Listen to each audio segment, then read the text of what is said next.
Today's recipe is a dish that you will find in the south of Germany and in Austria. It's called Pflaumenknödel or plum dumplings, also known as Zwetschgen Knödel. And you can make the same recipe with apricot, then it is called apricot dumplings or Aprikosen Knodel. In Austria, then it is called Marillenknödel. So here's what you need. You need potatoes, and I boiled these potatoes and they're still warm, so they're not completely cold.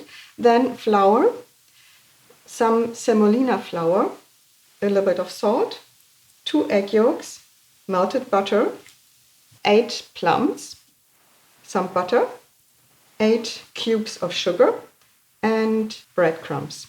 And the quantities for the recipe are in the blog post right here. You can click here, or later at the end of the video you will also find a link. There's also a link down there in the description box of this video.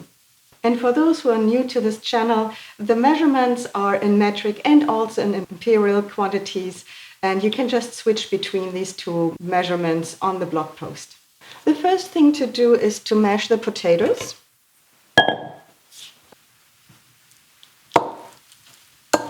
And you should use starchy potatoes.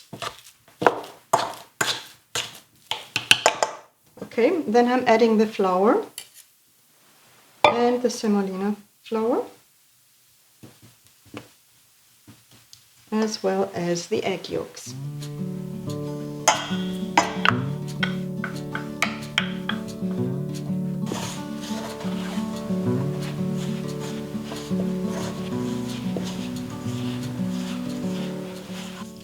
And you don't want to knead it too much, because then too much of the starch will come out and it will be just a sticky mass. So I'm shaping this into a log,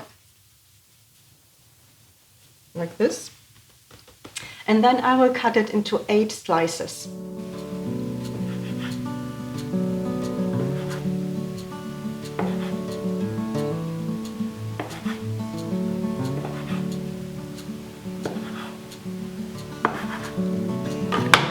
Okay. Now I'll take one of the plums, and I've removed the stones from the plums, and instead of the stone I will place a sugar cube in there. And then I take one of these slices, flatten it, and wrap this with the potato dough, like this.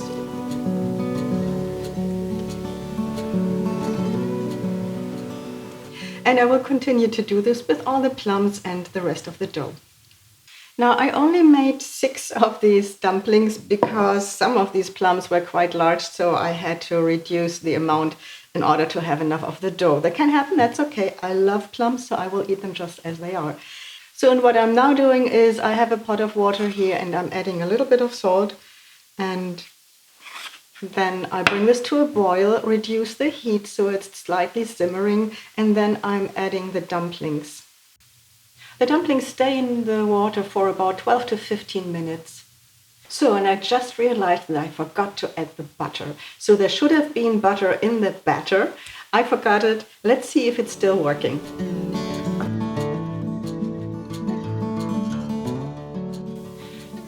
Meanwhile, I'm melting the butter, and then I'm adding the breadcrumbs. And I'm frying the breadcrumbs until they're golden. So now, and this is how we serve this. Adding a little bit of the crumbs on top, and also a little bit of confectioner's sugar. Now, doesn't this look beautiful? It's pretty.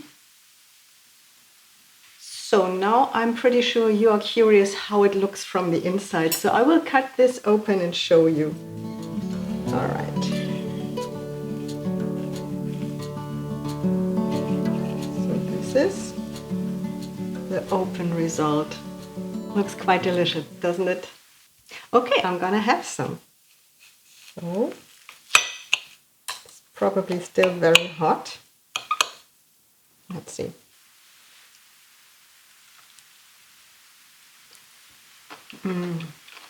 This is so good.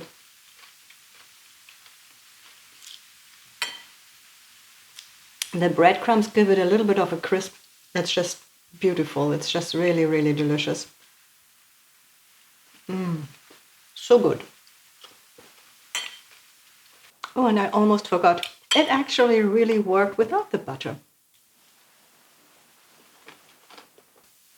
Now this concludes today's video. I hope you like it. If you did, please give me a thumbs up, like, subscribe, and watch my next video. Thanks for watching.